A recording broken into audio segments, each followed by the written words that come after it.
bawi nga dito ang Vasco. Papasok nga sa game number 3 kasi nung nasa GR side sila, sobrang lakas nga ng EP. Pero kung hindi muna mangyayari yun, pero mga tol, compound na tayo ngayon. And yung mga players ngayon ng SV and EP, is this gonna be a reverse sweep or probably a denied reverse sweep ngayon ng SV, which is yun naman din talaga yung kwento nila sa entirety ng tournament na to. And that's something na malalaman natin para sa araw na to dahil ito na literal ang last game of the day as we jump in. Vasco Esports nga muna ang nasa blacklist side ngayon.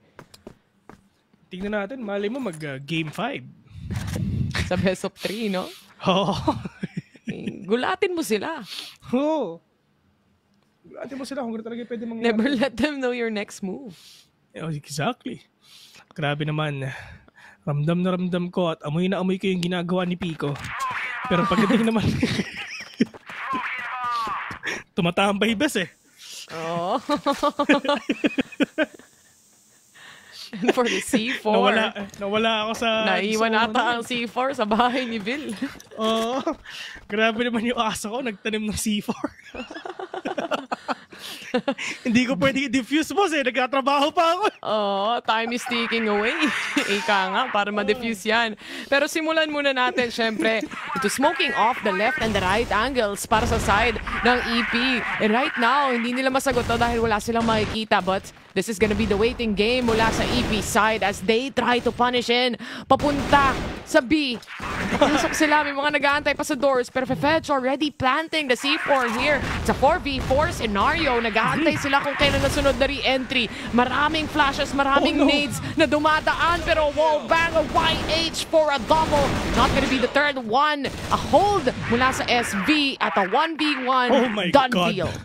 Man, I just wanna say, man, ang gulo nung round na yon. Ang daming tao sa may taas, ang daming tao sa may baba. It's just the players of SB trying to bombard the players of EP with all the utilities nga na meron sila.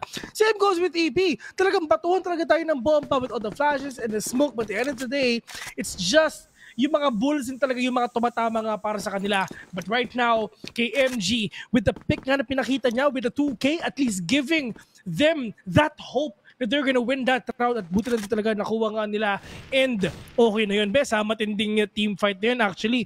Actually, sa totoo lang, medyo minsan din tayo makakita ng ganun eh. Yung literal na 5v5 na salpukan, minsan lang yun eh.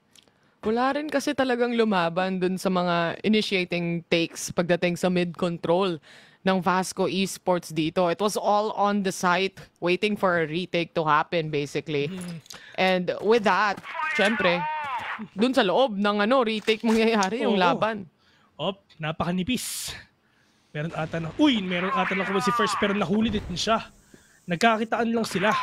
Pero yung mga players dito ng SV, handang-handa rin sila sa pwedeng gawin nga ng EP mga tol. Pero sa tingin mo, SV o EP? Di ko rin alam eh. Parang feeling ko, yung Vasco Esports, syempre, ayaw nilang madungisan yung record na meron sila ngayon. Undefeated, ang gusto nila. At saka 3 maps talaga. Yung ano nito no? Yung endurance. Yung endurance level ng SV na ang taas. Nagpa-pop off sa last map. YZK. That's a nade, that is a flash nga na binabato ngayon ng EP, pero ito rin ata yung pagpasok nga ng SV. VNC will fall down as well. First nga na makakuha nga ng isa, but Mino trying to puncture in. Yung mga players nga dito ng SV na isa-isa. Fetch on to the right side right now. That is spray already by Mino. Makakadalawa pa ata siya, pero tamang nade tumama nga sa kanya. And wala pa namamatay sa side nga ng EP kahit isa actually bawas as well.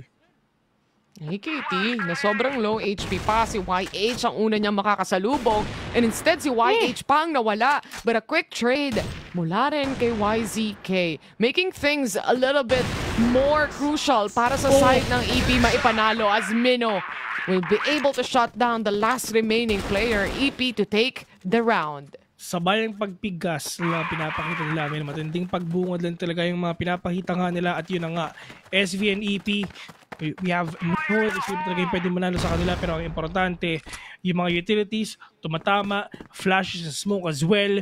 But for the side of SB, talagang still unaware kung paano nila to papasukin. Kasi I mean, yes, nanalo sila dun sa talagang sabayan, napasok sila dire-diretso towards towards B, pero hindi na nila inulit eh. Kasi nga, handa na rin doon sa pwedeng gawin ng SV. Definitely. And this is something to think about para sa side din ng Vasco Esports right now. 1-1 naman yung scoreline, no? So, kahit paano, they're really being much more careful, especially knowing ito na yung last map na lalaruin nila and series na gusto nilang matapos na mapunta para sa kanila.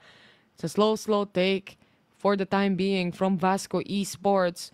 Mid-control plus a little bit of a B-side take ang gusto ata nilang kuhanin dito. Dito ngayon sa pwede ipakita ngayon ng SV mga tol. This is really difficult. Parang talaga kung maunahan sila ng EP bigla-bigla. Well, in terms naman sa position nila, talagang 3-2 spirit talaga yung mga pinapakita nila. Pero sabi ng SV, tara, mid-take tayo ngayon. At mukhang yung mga flashes niya, papasok na. Pero maganda yung position. Actually, in the first position makakita ng isa dito is sumapasok na si Fedge. But Nino will catch one. Silver with a trade-off right now, but first with a pistol right in the head. 3v4 pa rin naman to.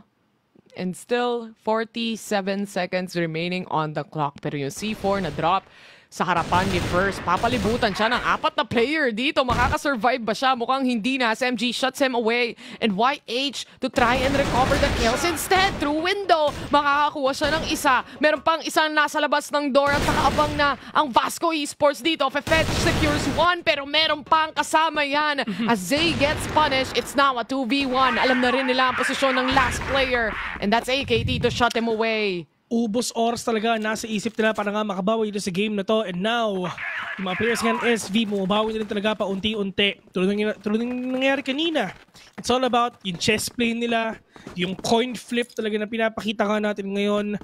At least itong dalawang team na to, save the best for last kasi nga sobrang dikit nung laban nila. Pinaka-dikit so far na nakita natin pagdating sa mga rounds, pagdating sa match. I mean, it's the first 3 games. Pero na meron sa araw na to. Pero yesterday, ang daming best of 3. Dalawa ata. Lahat best of 3. Marami talaga. Oo. Lahat ay... Halos like 3 games. Halos diba? like 3 games. Sorry. Shoutout nga ulit kay Pico. Nice plant.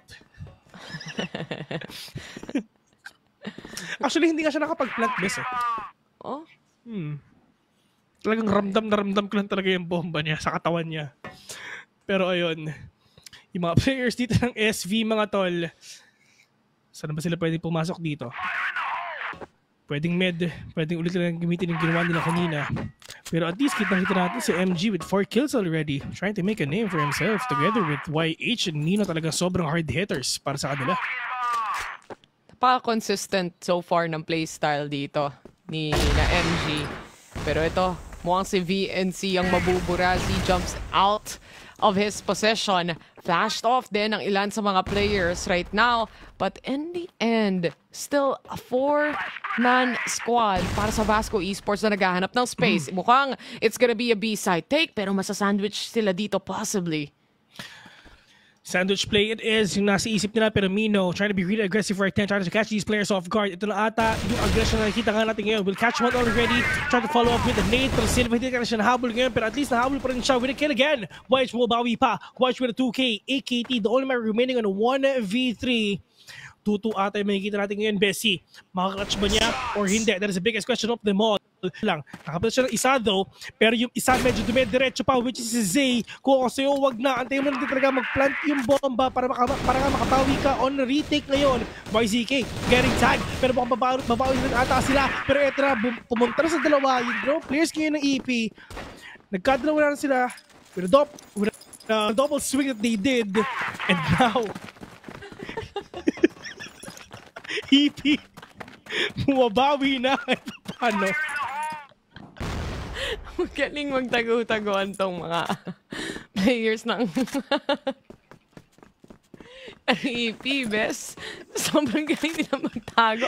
Hindi mo na rin alam kung ano sasabihin mo. Huwag ka mag-alala, may moral support yan. Kaya mo yan, bes. 3 Pagdating sa mid, 4-5 actually from Vasco Esports. Right now, nabigla na lang din si YH pero may 4 na lumabas para tulungan ang nangunguna dito. BNC to get the kill with a pistol. Very low, si Pevej. But on the other hand, si Mino naman ang makakapatay ng isa. Ganon din naman si First, making it a little bit more even. Low on the HP. Itong Vasco Esports ngayon and with MG being the last remaining player. Mahanap niya ba? 1v3 First. Low on HP. MG babawi pa on a quick scope pero hindi ata mangyayari yun. Ang saya guys. Grabe si Mino, no? Parang nagko-crossfire lang talaga siya buong araw. Hindi na ata natutulog. Hindi na ata natutulog si Mino. Ano yan, boss? Ano yan? Crossfire, eat, repeat. Walang sleep in the middle, guys. Wala, men. Yun na yun. Crossfire, eat, repeat. Yun lang yun, men. Paikot-ikot lang yun. Ay, nako. Shoutouts nga pala kay Al James. Pero yun. Baka kasi hindi mo nag-shoutout sa kanya. Oo, kasi lagi siya yung I know. Siyempre. Nagpapa-shoutout. Anyway. Crossfire Rocks, guys. Crossfire Rocks. Here we go. Grabe, ano yung mga sinasabi ko kanina, men? Hindi ko din alam. Miski ako eh. Kumbaga, the lights are on but no one's there. Alam mo yun? Alam mo ang tawag doon? Autopilot. Zay, maganda posisyon niya kung sakali man, MG. Yeah. He knows though. He spots him, moves back dahil dalawa rin ang nakaabang sa posisyon na yon. But on to the side ngayon ni SV. This is actually the quick kills nga na talagang kaya nilang gawin well in terms of damage for Fedge and MG, getting Sagal ready. But for EP, paano nila mababasag yung persa ka ng SV?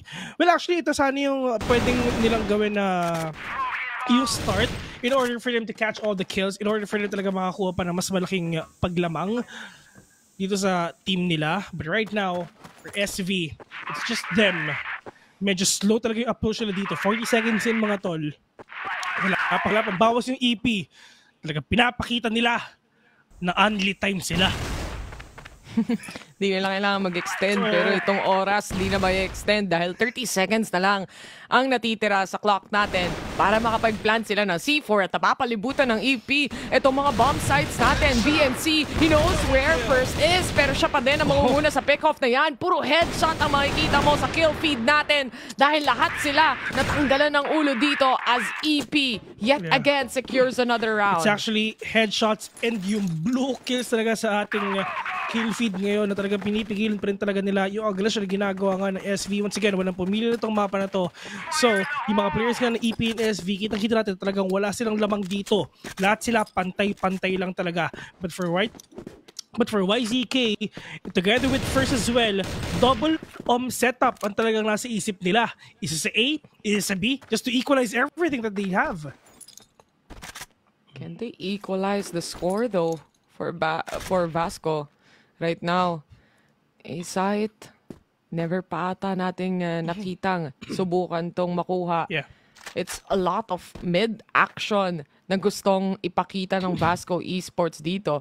And mapapansin mo naman yun every time they smoke up or basically prepare the smokes to cover both sides of the mid. But it's a 3-2 stack na napapanood natin ngayon. 3-2 split, like what you've said, yung mga players ngayon ng SV just trying to keep up all the way to A though. Yung mga smokes nandiyan na, yung mga flashes as well, pero yung mga aggression talaga inaantay pa natin to. Matinding play for picks to, man. I mean, play for picks, talagang contact play it is, just to try to catch these players off guard. That is the first goal in life nila. Catch these players, one by one. If ever may opening na, tara, pasok na tayo. That is the motto of Vasco.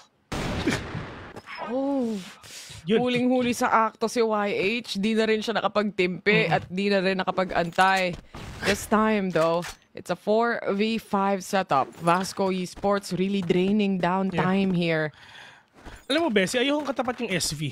Bakit? Bagal Mainip ka? mag-push, men. No.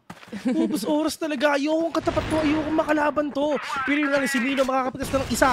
Pero dito ngayon sa A, mga tropa, dalawa yung kalaban nila. Refetch mo, bawi pa. But it's all up to Z nga. Papasok ka dito sa A kasi siya lang yung natitira. Pero mukhang sandwich play ata yung gusto nila makita ngayon. Refetch, super low on HP kasi nakatamaan siya ng bala. 20 seconds in. Refetch gonna plant the C4 already. And now MG, bumabawi pa ng isa. Make that a 2v4 at lamang na ngayon ng SV. Sobrang baba pa ng HP ni Zay dito. 8 HP. At sabi nga nila, may kasama pang Dreams yan. Pero nga lang, as they try to clear out MG here, he's been one of the toughest opponents na pwede mo makatapat dito. Especially doon sa round na yon. Ang dami niyang napitas. Yeah, sobrang dami talaga napitas dito. And magandang opening yun for the side of SV para nga makabalik sila dito sa game ngayon for them to equalize everything, every points, every kills that they need to get just to deny the possible momentum na pwede naiakit ngayon ng mga players nga ng EP. Pero actually, at least dun sa pick sana ni YH, ang dami nang pwedeng mapatay dun isa-isa. Pero syempre, may mga nakatingin mula sa players ng Vasco Esports. Dahil nga, ang tagal din nila mag-hold ng control. Pagdating sa mid nila, you have enough opportunity to really hold on to the angles, in all angles, basically. And it seems like for Vasco Esports, slowly but surely, nakukuha nila yung puntos na gusto nilang makuha dito. Maganda, Bessie. Alam mo kung bakit? 2 games ang Pacific Makta tomorrow. Uy. Action ang makikita natin bukas. Nakita ni first yung paa ni MG pero babawi ata si Mino. First contact para sa kanya pero spray at sa kapatay ng isa. Buti ito 4 versus 3 already at lamang ngayon ang EP in terms of head count. But Fedge all from afar trying to bombard the players of EP with all the needs na meron sila. But right now, kailangan muna nilang back away. Kasi nga, handang-handa ngayon ng SV dun sa aggression na pwede nilang ipakita. 4 versus 3, lamang ang EP in terms of head count, 50 seconds in, ubus oras talaga. Tsaka may 2-2 stack pa ang mga players ng EP dito. So pretty much covered pa rin yung defense na meron silang pinapakita. Di naman din ganun kalayo yung mid control at nakaabang si YZK dyan if ever. There's just enough coverage actually for EP side. Habang sa 3 players naman ng Vasco Esports, syempre, pressure is definitely nasa side nila. Yeah. Malito yung pressure actually ng SV kasi alam naman natin yung EP nalalo sa game number 2. So they have this momentum that they can actually transfer papunta dito sa game na to. But now, YZK will catch one. Good on the patience play right now pero makakadalaw pa ata siya pero sabi ni Fedge hindi na. Pero that, medyo kalmado lang sila kasi si Zay nasa likod nila at wala silang ka-idea na si Zay nagbabantay pa dun sa likuran. AKT with the aggression he's gonna fall down to the hands of YA. Dami kasing pwedeng taguan dito sa mapa na to, especially dun sa loob ng mga bomb sites natin. Kahit makapasok ka man sa mga entrances, especially yung maliliit na choke points going into the sites, kailangan mo pang i-clear out kung may nagtatago ba sa likod ng mga files na yun. Yun nga. Hinahanap niya yung files niya. Hindi ko alam kung bakit talagang yung mga players na to is matindi yung puso talagang pinapakita nila. Well, of course, alam ko, syempre talagang they need to win every single round na talaga para nga makabawi sila dito and for them to get that points up para makapasok natin sa playoffs. But for SV, mamaya pa sila magpupush pero mukhang babaguhin ata yung pace nila, best. Mukhang nagiging aggressive ata sila towards A. Joke lang yun. May push and pull din kasi dahil lang ginagawa. They make a little bit of a noise, letting them think na baka mag-A site ata itong mga players na to. But they go for a repossession into mid control instead. This time around though, para sa EP, mas may control sila sa mid action na mangyayari. Kung may crossfire ang players dito ng EP mula kay YH and Zay, this is gonna be deadly if they cross. Ito parang they learned their lesson already. I mean, CYH nga nahuli nila bigla, di ba? So, alam ng EP na talaga na lahat sila nag-stick lang talaga sa mid, pero ito rin yung ginagawa ka nila. CVNC nakapitas na, pero Zay with the retaliation right now would actually catch one. Silva nakakabayo pa dito, pero puti kita 3 vs 3. At least yung EP, yung mga trades after trades sila, nag-work nga para sa kanila. Pero sabi ni Mino, hindi na. Puti kita 2 already, Mino super low man HP, pero MG and Silva nasa loob na ng A. And para nila i-retake to. First will catch one. Silva all alone. 35 seconds in. Nasa kanya yung C4 ngayon. Just letting him plant for them to get that retake para sabay-sabay silang papasok. Pero yung trade nandiyan na nga. Silva nasa likod ng backset ngayon. Pero yung nga, Mino makakakuha ngayon ng kill. 3-6 to end that first half.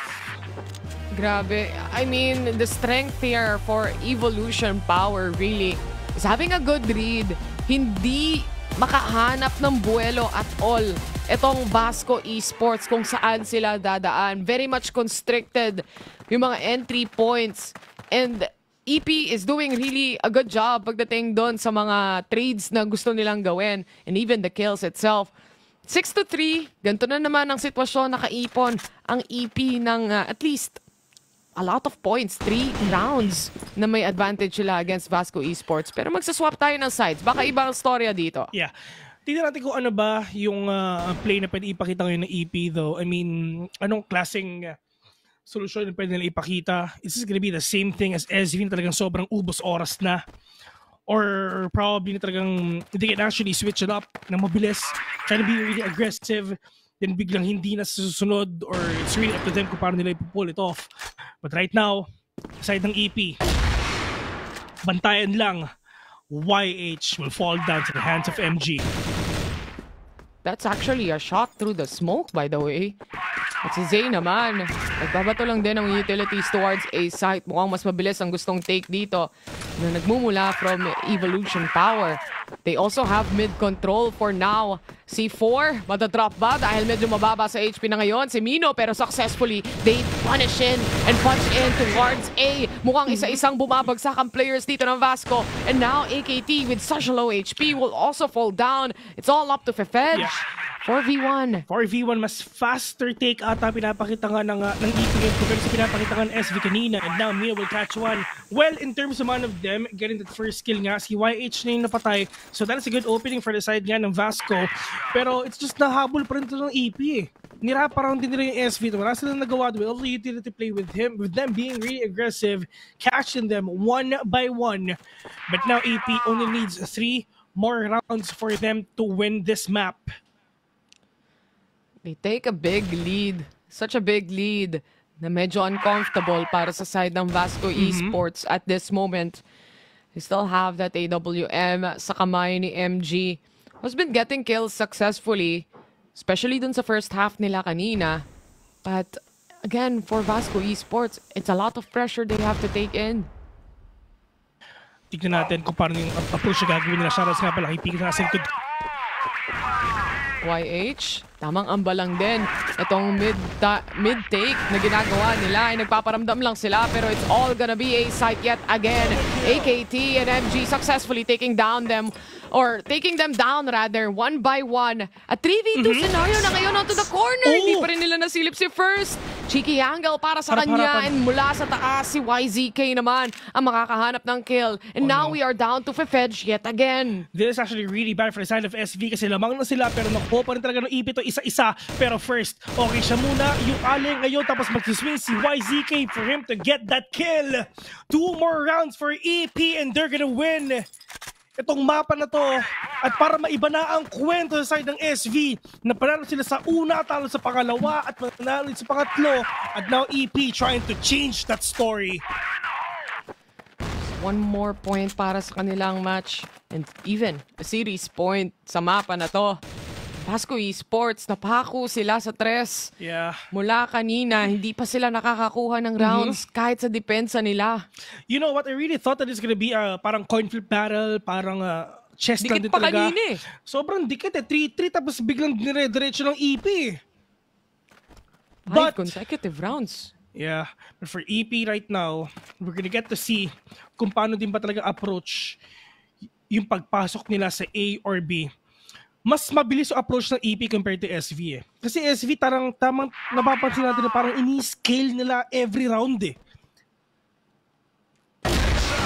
Kami neto kung sakali man, isa-isa silang dumaan sa crosshair ni AKT. Si First, at least makukuha niya yung trade dyan. At ganoon na rin para kay MG na mawawala.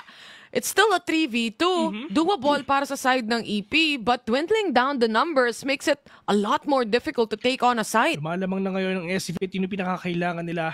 But for EP, kung ginawa nila kanina, lumamang yung SV, pero na isa-isa ni YZK at First, makakayanan ulit nila. It's all up to Fefej, Silva, and VNCM to stop the match point of EP. Less than a minute left in the clock right now.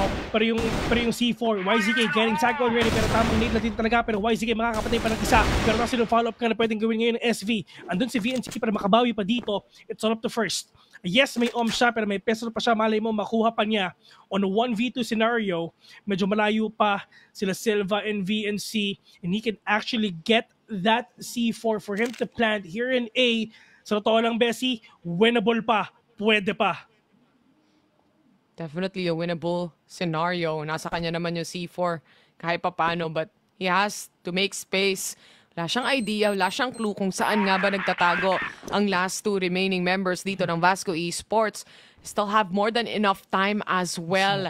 And mukhang si VNC, napakaliit na angle yung sinusubukan niyang i-pick. And si First, mukhang nakita pa kung saan nagtatago. It's gonna be a double trouble, pero the first kill and the second settles in para sa side ng EP. Na one tap si Silva bigla. That is how almost a kill nga na pwedeng gawin nga dito nila Silva and friends. But right now, ito Bessie yun din naman talaga yung pinakakailangan nga na gawin ni First eh. You really need na umadvance kahit papano for you to first that 1v1. Kasi if ever nag-hold back ka lang, masasandwich ka bigla. And good decision already ginagawa nga ni First with all the kills nga na pinakita niya. But 9-3 ulit to. Last round match point for the side of EP at naririnig natin ng orchestra. They're playing it out really in a strong point here, lalo na sa mapa na to. You can definitely see na master na nila kung ano nga ba klaseng play ang dapat ipakita. Mapa BL man, mapa GR man. They've looked strong. And kahit na ang daming games ang nilaro ng dito ng EP, total of 5 games so far for today. That's true. Talagang first and last sila, no? Kahit mahaba yung pahinga nila, at least dun sa first game, nakapag-warm up ulit ng EP, bumawi sila sa game 2 and game number 3. But for SV, men, literal na napako sila sa 3. Pako, indeed. Tumutunog na ang orkestra, alam mo na malapit na. Pero tatapusin ba nila? Yan ang tanong.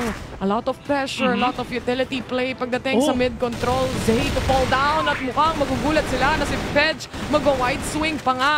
And now, 2-man down ang EP side. 3 versus 3 already. YZK, low on HP. First as well, pero YZK bumabawi pa dito. Pero nga si MG nagbabantay with an kill. Silva, nakaisa pa. Mino na lang ang mag-isa dito.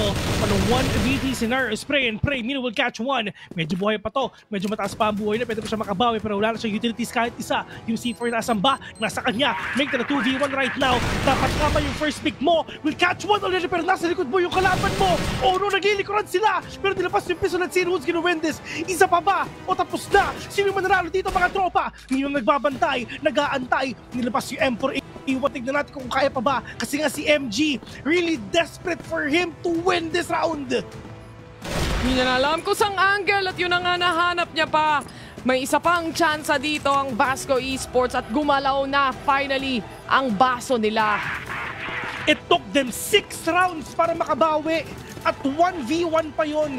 Ganon hirap na hirap ang SV sa kada round na pinapakita nila.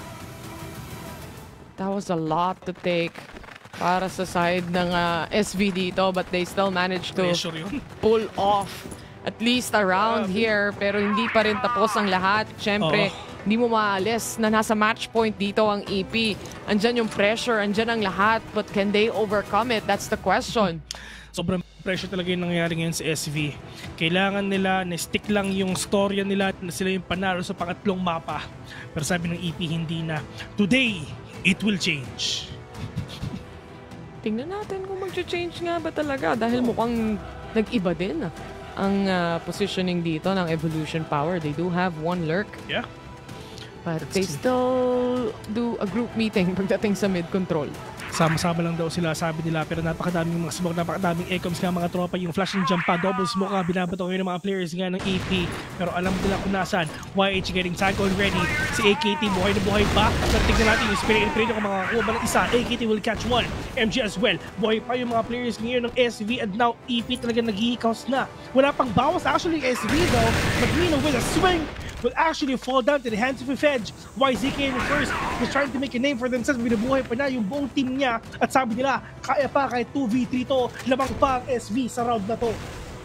Smoked off yung entrance pagdating sa A site as well. And with this 3v2, the time is ticking. Mabilis lang din kasi makapag-rotate ang Vasco Esports dito kung sakasakali mang makapili sila ng site. They really wanna go for the kill right now.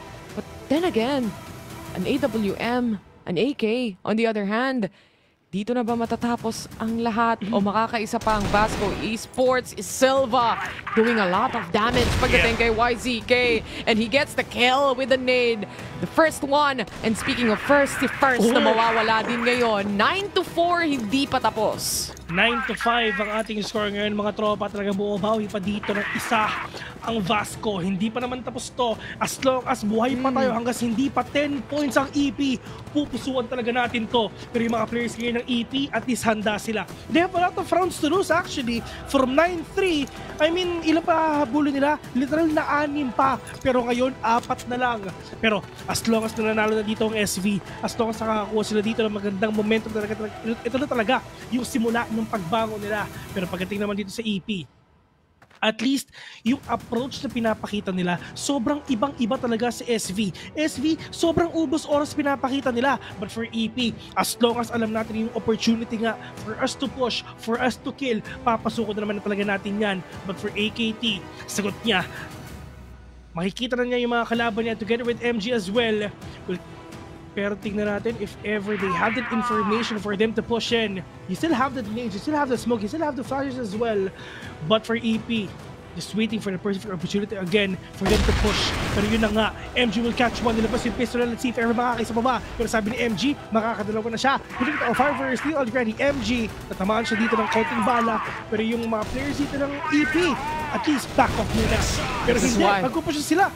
They take mid a lot dahil doon sila nakakakuha ng opening. And speaking of opening, B site is very much open for them. And this is a post plant na kaya nilang set-upan, lalo na 3v3 pa ang scenario nila dito. Smoked off din yung mga entrances natin. Meron pa silang re-smoke kung sakasakali man. But at the same time, may nade pa si YH na pwedeng gamitin dito kung gusto nilang umentry. The pressure is now on for the side of SV mga tol. Tignan natin kung makakayanan pa ba nila, kung ma-retake nila, ma-defuse nila yung bomba. YZK will catch one. Pero yun nga lang ang problema sa AK. Titira, may smoke masyado with AK on hand. Kung sabi ni YH, hindi na, ladies and gentlemen, iba na ang storya. Tapos na ang streak na ginagawa ngayon ng Vasco. Si EP na ang mananalo. Well, dito sa game na to, dito sa araw na to,